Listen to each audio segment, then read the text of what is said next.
हाय दोस्तों, कैसे हैं आप लोग। आई होप आप लोग भी बहुत अच्छे होंगे। वेलकम माय न्यू ब्लॉग दोस्तों एंड गुड मॉर्निंग सभी को, क्योंकि अभी सुबह के 10 बज रहा है और आज मेरा रेस्ट भी है। रेस्ट के दिन सोचा कि चलो भाई अपने फ्रेंड्स को कुछ इम्पोर्टेंट चीज़ बता दें ग्रुप डी के बारे में। ग्रुप डी के बारे में आज मैं आप सबको बताने जा रहा हूँ कि ग्रुप डी के कर्मचारी को मेडिकल कैसे होता है और किस तरह से होता है, क्या क्या चीज़ टेस्ट होता है मेडिकल में, ये सब मैं आज के वीडियो में आप सबको बताने जा रहा हूँ दोस्तों।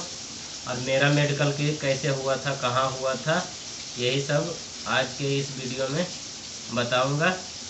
ठीक है दोस्तों, वीडियो में लास्ट तक बने रहिए और चैनल पे नए हैं तो सब्सक्राइब करना ना भूलिएगा। ज़रूर से ज़रूर सब्सक्राइब कर दीजिएगा और जो बेल आइकन होता है उसको टन टन करके दबा दीजिएगा। ठीक है दोस्तों, स्टार्ट करते हैं।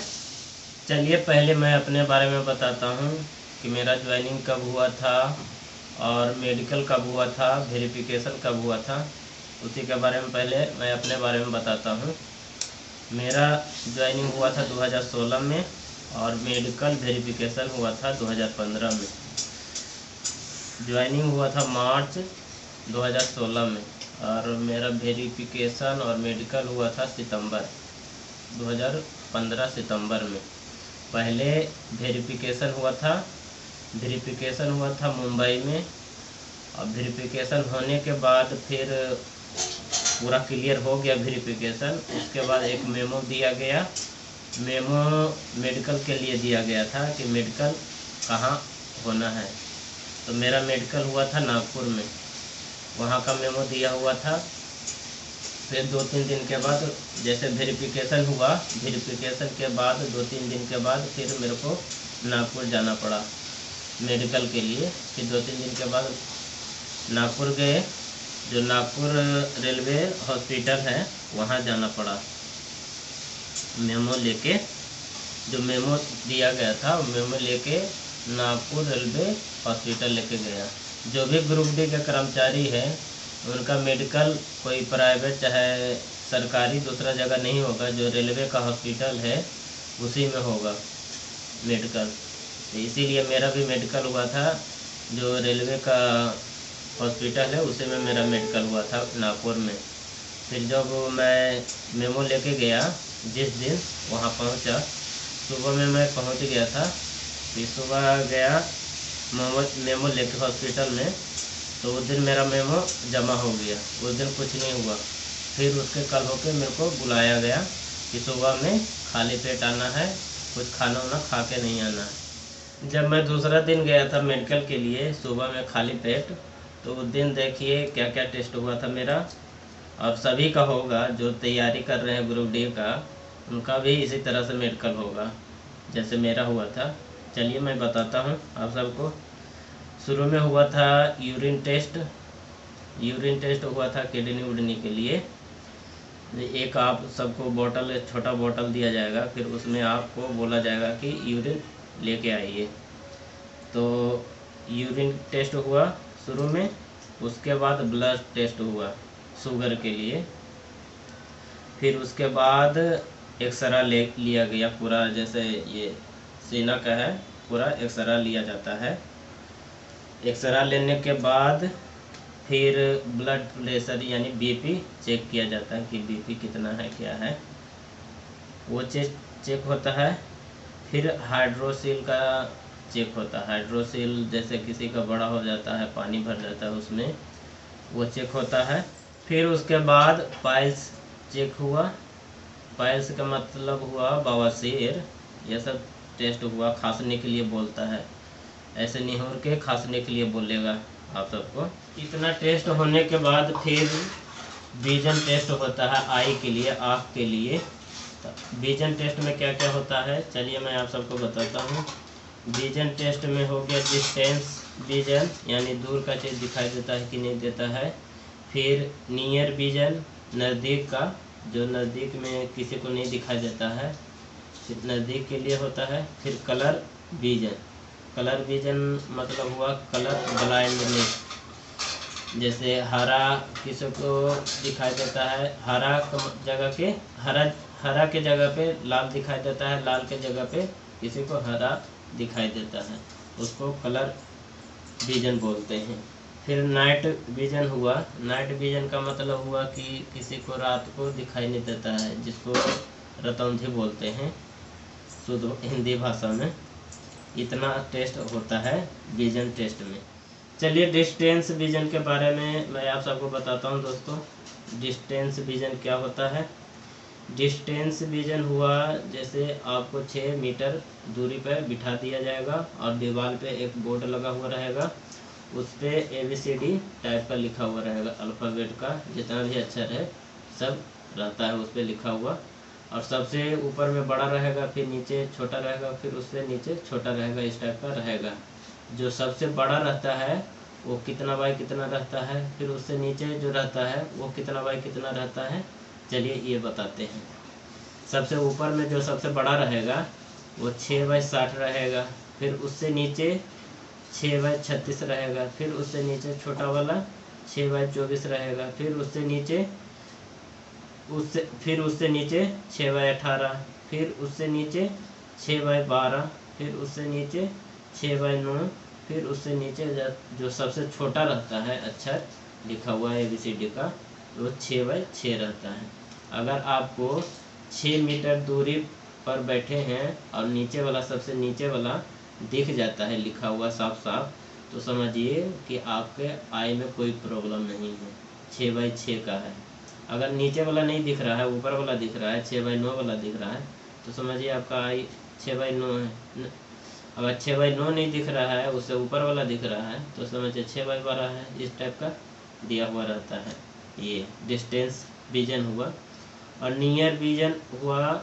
नियर जैसे आपको टेबल कुर्सी पर बिठा दिया जाएगा और टेबल पे कुछ वर्ड लिखा हुआ रहेगा, छोटा किताब टाइप का रहता है, उस पर इंग्लिश में चाहे हिंदी में कुछ लिखा हुआ रहेगा, वो पढ़ने के लिए आपको बोलेगा कि क्या लिखा हुआ है पढ़िए, छोटा छोटा वर्ड में रहेगा लिखा हुआ।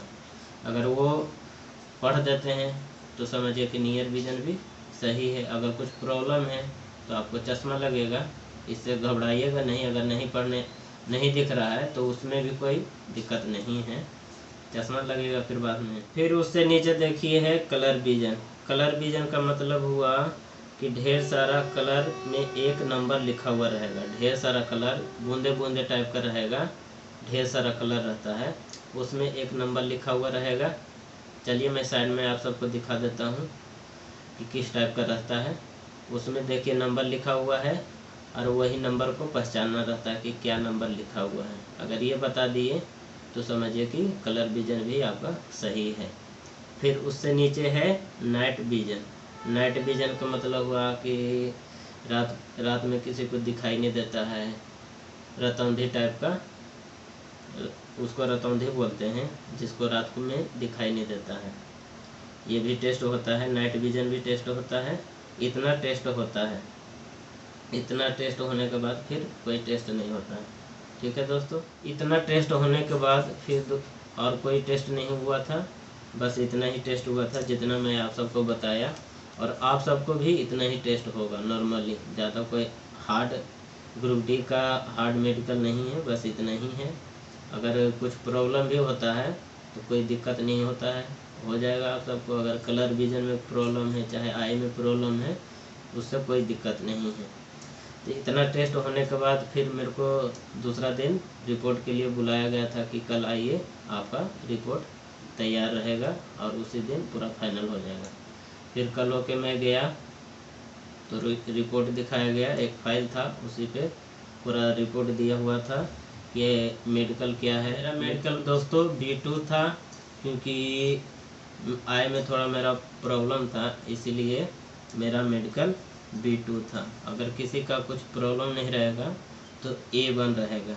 A1 और B1, B2, C1 ये ग्रुप डी के मेडिकल का टाइप है। और जैसे किसी का मेडिकल में कुछ प्रॉब्लम हो गया तो री मेडिकल के लिए भी बुलाया जाता है। उसमें हड़बड़ाहट की कोई बात नहीं है, घबराइएगा नहीं, ठीक है। दोबारा मेडिकल के लिए आप सबको बुलाया जाएगा। जैसे किसी का हाइड्रोसिल बड़ा रहता है, चाहे किसी चीज़ में प्रॉब्लम, शरीर में प्रॉब्लम रहता है, चाहे पैर में फ्रैक्चर हो गया, चाहे किसी चीज़ में, तो रीमेडिकल के लिए आप सबको बुलाया जाएगा। उसमें घबराने की कोई बात नहीं है। ये मैं आप सबको बता देता हूँ कि A2, B1, B2, C1 के मतलब क्या होता है, कैसा मेडिकल होता है, इसके बारे में मैं आप सबको बता देता हूँ। A2 का मतलब हुआ बिना चश्मा वाला, कि वो पूरी तरह अच्छी तरह से फिट है, कोई चश्मा उश्मा उसको लगा हुआ नहीं है। और B1 का मतलब हुआ कि चश्मा उसको लगा हुआ है पावर का, और 6/9 और 6/12 से कम है उसका पावर, और उसको पावर का चश्मा लगा हुआ, तो उसको B1 मेडिकल मिलेगा। B2 का मतलब हुआ कि चश्मा पावर का चश्मा लगा हुआ है और 6/9 और 6/12 से ज़्यादा है पावर उसका, तो B2 मेडिकल उसको दिया जाएगा। C1 का मतलब हुआ कि डिस्टेंस और नियर, दूर और पास का दिखाई देने में प्रॉब्लम है उसको, तो C1 उसका मेडिकल मिलेगा। ठीक है, ये मैं आप सबको बता दिए। और बता देता हूँ कि A2 जिसका मेडिकल है बिना चश्मा का, तो उसको कौन सा पोस्ट मिलेगा, चलिए ये भी बता देता हूँ। जिसको A2 मेडिकल है तो उसको पक्का है कि पॉइंट्समैन पोस्ट मिलेगा। जो ग्रुप डी में पोस्ट है, बहुत तरह का पोस्ट रहता है, पॉइंट्समैन हो गया, CNW हो गया, सफाई वाला हो गया, ट्रैकमैन हो गया, गेटमैन हो गया, इस तरह का पोस्ट रहता है। अगर उसमें से A2 है तो आपको मिलेगा पॉइंट्समैन चाहे गेटमैन, ये इस तरह से पोस्ट बटता है। जिस तरह से आपका मेडिकल रहेगा उस तरह से आपका पोस्ट मिलेगा। ठीक है, अगर B2 है चाहे B1 है तो ट्रैकमैन भी मिल सकता है, सफाई वाला भी मिल सकता है, मेडिकल में भी जा सकते हैं, CNW में भी जा सकते हैं। अगर A2 है तो ज़्यादा चांस है कि पॉइंट्समैन मिलेगा चाहे गेटमैन मिलेगा, ये सब पोस्ट मिलता है। और नंबर के हिसाब से भी मिलता है। अगर आपका नंबर ज़्यादा है और मेडिकल भी बढ़िया है तो पक्का है कि पॉइंट्समैन मिलेगा। ठीक है दोस्तों, आज के इस वीडियो में मैं आप सबको बताया कि ग्रुप डी के कर्मचारी का मेडिकल किस तरह से होता है और कैसे होता है, क्या क्या प्रोसेस होता है, ये सब मैं आज के इस वीडियो में बताया आप सबको। दोस्तों, वीडियो कैसा लगा कमेंट में लिख के ज़रूर बताइएगा, और चैनल पे नए हैं तो सब्सक्राइब करना ना भूलिएगा, ज़रूर से ज़रूर सब्सक्राइब कर दीजिएगा। ठीक है दोस्तों, वीडियो को यहीं पे समाप्त करते हैं, फिर नेक्स्ट वीडियो में आप सबसे मिलेंगे।